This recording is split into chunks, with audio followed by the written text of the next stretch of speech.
അപ്പോൾ എല്ലാവരും പോകുന്നതിന് മുമ്പ് ഒരു ലൈക്കൊക്കെ അടിച്ചേ, ഒരു ലൈക്കും സബ്സ്ക്രൈബൊക്കെ തന്നിട്ടേ പോകാവൂ കേട്ടോ. അല്ല ഞാനൊന്ന് ചോദിച്ചോട്ടെ, ഈ 25 പേര് എന്നെ കാണുന്നുണ്ട്, നമുക്കൊരു ലൈക്ക് അടിച്ച് കഴിഞ്ഞാൽ എന്താ ഒരു വിഷമം?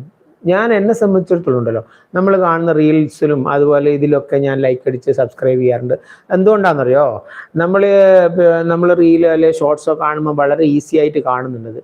ഇതിലൊരുപാട് യൂട്യൂബേഴ്സ് ഉണ്ടാവും, ഇതിനകത്ത് കേൾക്കുന്നുണ്ടാവും, യൂട്യൂബ് ചെയ്യുന്നവർ ഒരുപാട് പേരുണ്ടാവും അല്ലെ, യൂട്യൂബ് ഷോർട്സ് ഒക്കെ ചെയ്യുന്ന ആൾക്കാരുണ്ടാവും. പക്ഷെ അവർക്കൊക്കെ ചെയ്യാത്തവരുണ്ടെങ്കിലും ഈ മറ്റുള്ള യൂട്യൂബേഴ്സിനെ കാണുമ്പോൾ അവരൊരുപാട് ഹാർഡ് വർക്ക് ചെയ്തിട്ടാണ് ഈ ഷോർട്സും വീഡിയോസൊക്കെ ഉണ്ടാക്കുന്നത്.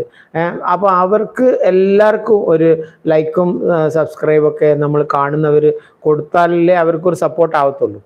അപ്പോൾ അതുകൊണ്ട് ഞാൻ എപ്പോഴും പറയുന്നത്, എൻ്റെ മാത്രം പറയുന്നതല്ല, ഞാൻ എല്ലാവർക്കും വേണ്ടിയാണ് ഒന്ന് ഇത് ലാസ്റ്റ് ഇപ്പോൾ പറയാണ്.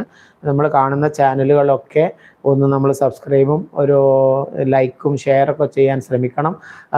പിന്നെ നമ്മളതിനകത്ത് കമൻ്റൊക്കെ എഴുതാൻ ചിലപ്പോൾ ചിലവർക്ക് സമയം കിട്ടിയില്ല എന്ന് വരും. എന്നാലും നമുക്ക് ഒരു ലൈക്കും ഒരു സബ്സ്ക്രൈബും ഒക്കെ ചെയ്യുന്നതിന് വലിയ സമയമൊന്നും പിടിക്കത്തില്ല.